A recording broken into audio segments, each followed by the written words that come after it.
Okay, we'll just take a look at example problems of our 50 minute that is uncertainty. So just take a look at it. So before going for this further problem solving, you might be having knowledge regarding to what is conditional probability, what is unconditional probability, what is probability distribution, what is full joint distribution. If you have knowledge about it, these problems are very easy because these are the direct questions in externals that may be asked like a paragraph, and you need to find out what is the probability as given for a particular variable, and you have to find out. Okay, so let me clear let me very fast. So the question is, an AI health monitoring system detects driver drowsiness using eye blink patterns given following. So P of D is nothing but a probability of drowsiness, that is 0.1, and P of not D equals to probability of not drowsiness, that is 0.9, and P of that is probability of alert given D equals to 0.98, and probability of alert given not drowsiness equals to 0.1. So these are very simple direct questions. If you know the formula, you can substitute that and you can get it. So what is that? First question is, using Bayes theorem, find P of D by given alert. Okay. So what is that probability? Bayes theorem actually means it is similar to our conditional probability, right? So come to first one, that is a Bayes theorem. Using Bayes theorem, we need to find out the probability of drowsiness given alert. So we know that this one will be pronounced as a given this condition. So this is one condition. So we will write that kind of probability like P of uh, alert over D, or drowsiness over alert into P of D divided by P of alert. So what is there? We'll just simply substitute the values over here and we'll get our results. But before that, we don't know what is probability of alert. So at that time, if you want to find out the probability of alert, what is the main thing that you need to remember over here is, if you remember our marginalization concept, then you can find out the P of alert. What is that P of alert actually? P of alert is actually is saying that we have to take out the variables out. So what we will do is marginalization. What marginalization actually does means it will sum up the values. It will sum up the values. P of alert over D into P of D plus P of alert over not drowsiness and P of not drowsiness. So these values are here. So and we are going to substitute in it. So these values are here and we are going to substitute and we are going to get P of alert. So that is nothing but here. Now we can apply our actual Bayes theorem and this is our result. So in the question they said like compute numerical value. What is the numeric value? The entire value that if you are going to substitute, you are going to get 0.51. So the probability is above 50%. And last one is interpretation. What was the question? Interpret what result implies about the system confidence. So here we can clearly see that it is 51%, slightly 1% is more. When the system gives an alert, there is only about 50-50 chances that driver actually get drowsy. This means the alert is helpful, but the system is not very confident and may give false alarms. Here is a popularly framed exam style question followed by the clear structure solution using Sunny and Trusty. So we are having one more question. So we'll discuss that later. Before that, we'll see this one in our textbook example. That is finding out the cavity or toothache. So using full joint distribution of cavity, toothache, and catch, compute the following. That is what? P of cavity using marginalization. This is also direct question. In exam, you don't accept this kind of questions. So it will be like a paragraph based, and you need to find out what probability you need to calculate. Now see, probability of cavity using marginalization. Marginalization, we know that we have to sum up, and probability of not cavity given toothache using conditional probability. This is also simple. And probability of cavity,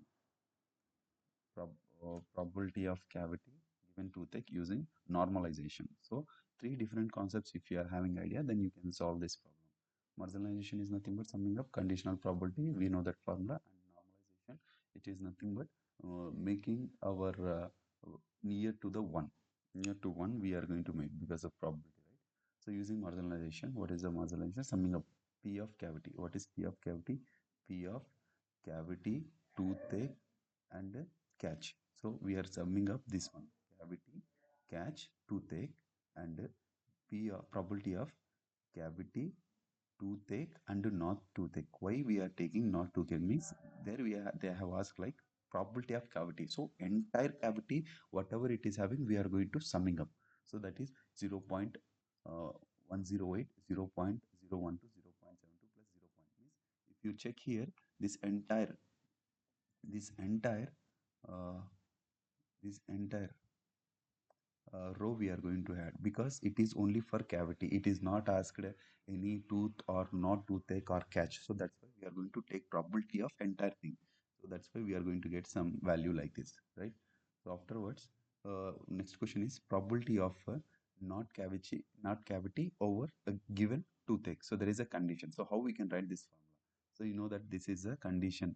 This is given toothache is given. So it will get in the denominator and we are going to substitute P of not cavity over toothache into P of uh, cavity divided by P of toothache. So that is our formula. If you remember, it is easy to substitute in this one and we can find the formulas. So this is simple representation. So here P of A or B is nothing but our P of uh, not toothache and sorry not cavity and toothache. So AB you have substitute AB. So this is our conditional formula. In the place of AB you substitute this one and you will get it. P of toothache means what is that entire here we have find out right like similar to cavity we have to find out the toothache. Wherever the toothache is there we are going to find 0.108 0. Plus 0.012 plus 0.016 plus 0.064. So this is what toothache. And next one P of not cavity and toothache. So there is a condition we have to take only not cavity and toothache. So where is not cavity? There is not cavity and toothache. So these values we are going to take 0.016 plus 0.064. So this is a value and applying in condition. So what it have become our formula. So P of A intersection B that is 0.08 divided by 0.02 that is a 4. Now normalization. What is normalization? We are going to make our sum to 1. So because it is a probability equivalence to 1. So normalization concepts actually make our uh, given problem to normalize. It will make sure that it will be equivalent to 1. So that's why what we are going to. So check this one. Compute unnormalized probabilities for each values of a cavity given toothache, then normalize. So they sum up to 1. So you remember one they have asked like marginalization means we have to make our resultant near to 1. So for that one what we make means we'll take some probabilities. Out of that probabilities what is they have given using marginalization P of cavity or toothache, right? So in such cases we have to calculate P of cavity toothache and also P of not cavity and toothache. So what we are going to get means this if you are going to substitute that formula you are going to get. Now normalization concept we know that whatever the values we are going to get we are going to add up and we are going to take as a alpha, that is our normalization factor. So we instead of dividing let right straight away after the basic calculations we are going to substitute, right? After what is that resultant we are going to get over here, that is 0.20, that is our normalization constant. So after that 0.102, how we got, if you are going to multiply, sorry, if you are going to uh, divide those values you are going to get 0.06. So that is how we are going to get our value.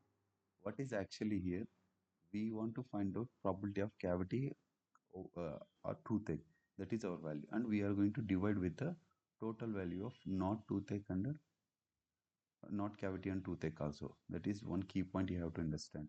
Why we are going to take means this in normalization we have to add sum of these two and we have to divide whatever the alpha we got with the given problem. Okay. This is one more kind of problem. Consider two random variable related to human behavior. It is sunny, true, false. The person is thirsty, true, false. The following properties are. This is also direct question. So don't expect this kind of questions in the our external examinations. You just go through once. This is also simple thing. We are going to find whether this conditions, construct the full joint distribution we have to do, and using joint distribution we have to compute this one. So if you good at with the product rule, condition probability and unconditioned probability, then you can solve this problem. Okay, so go through once this one. This is simple.